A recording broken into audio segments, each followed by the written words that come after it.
Buenos días, como lo prometido es deuda, continúo con la segunda y última parte del pequeño diminuto análisis sobre un artículo que apareció en la BBC el pasado 2 de agosto de 2020, que se titula de la siguiente forma: ¿Qué cambió en Kuwait en los 30 años desde la invasión de Irak, comandada por Saddam Hussein? Antes de entrar en materia específica, se me olvidó comentar en el anterior vídeo que otras de las razones por las que Saddam Hussein pensaba que Estados Unidos no intervendría era porque el propio dictador iraquí convocó a la embajadora estadounidense en Irak, en Bagdad, una semana antes de dicha invasión. Y, como es normal, hablaron de este conflicto que se había producido ya entre Irak y Kuwait, que estaba siendo cada vez más tenso y podría conllevar una intervención militar. La respuesta de la embajadora estadounidense fue que Estados Unidos no quería una guerra, por supuesto que no, pero que en cualquier caso era un conflicto de árabes entre árabes y debía ser solucionado por árabes. Esto dio a entender al líder iraquí que tenía el campo abierto para atacar a Kuwait y que Estados Unidos no intervendría.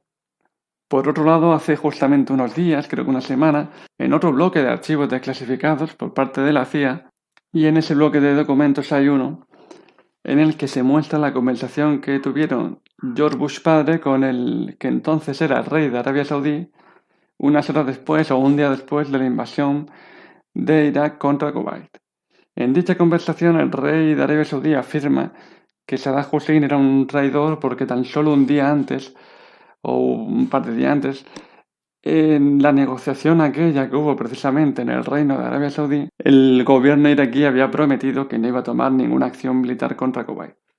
Son datos que a fin de cuentas completan este cuadro y que creo que son interesantes. Pero yendo ya al propio artículo, quiero simplemente centrarme en dos apartados. Uno de ellos se titula Madurez política y viene a decir que gracias a la invasión de Irak, una vez restaurada la monarquía en Kuwait tras la guerra, el país gana en madurez política, ya que el propio monarca kuwaití había anulado el Parlamento varias veces con anterioridad e incluso quería limitar su poder, señalando que Kuwait tiene el Parlamento más fuerte incluso hoy día dentro de todos los países del Golfo. De este modo señala el artículo que a la vuelta de la monarquía a Kuwait, muchos de estos parlamentarios exigieron al rey que no tocara al Parlamento, que lo respetara, debido, entre otras cosas, al que muchos de ellos y muchos ciudadanos de Kuwait habían aguantado dentro del país, haciendo una imposible resistencia ante el ejército iraquí, pero desde luego loable, mientras que la monarquía y la familia real se había ido a Arabia Saudí, a la seguridad y a la comodidad de Arabia Saudí. Desde ese momento, es decir, desde la invasión iraquí, el parlamento kuwaití no ha sido nunca interrumpido y al parecer no ha habido ningún amago por parte del rey de limitar su poder. Eso es lo que este artículo llama madurez política. Aunque en el fondo no deja de ser aprovechar una oportunidad, en este caso por parte de los parlamentarios, haciendo que el rey se comprometiera a respetar las funciones del parlamento kuwaití, que por otro lado tampoco es que sean muy grandes. Por tanto, pese a esa pequeña época de tiniebla y de oscuridad que fue la invasión de Kuwait, tenemos un final feliz en el cual se nos dice que Kuwait ha madurado políticamente hablando. Sin embargo, unas líneas más abajo vuelve a dar otro giro diciendo, bueno, pero hay un problema, y es que Kuwait, a raíz de esa invasión, o al menos durante los últimos 30 años,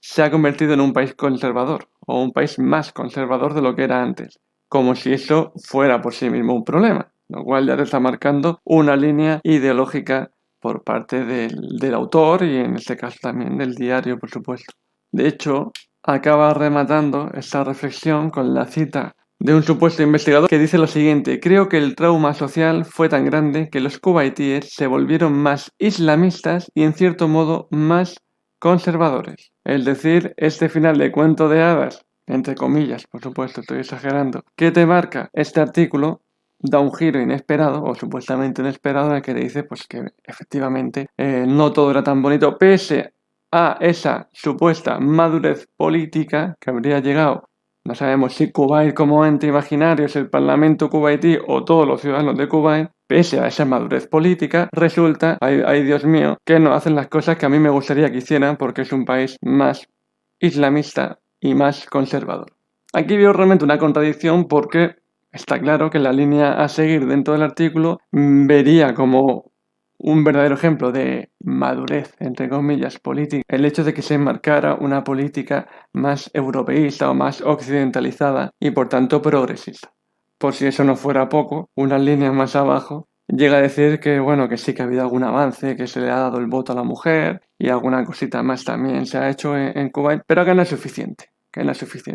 Porque sigue siendo un país, aún así dice que es un país más conservador que hace 30 años, pero que sí que luego dice que sí que ha habido un pequeño avance. Bueno,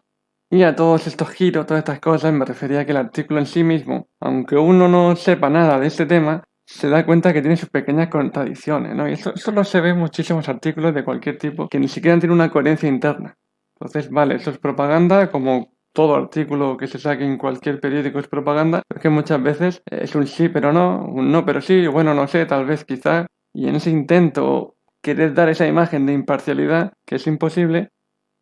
suceden ese tipo de cosas. Que al final es que ni siquiera el artículo acaba con una coherencia interna y estoy hablando de un medio como la BBC, que no es un periódico de un barrio, un periódico de una ciudad pequeñita. Pero bueno, es lo que hay. Pasa siempre y quería señalar eso. Muchas gracias por su atención.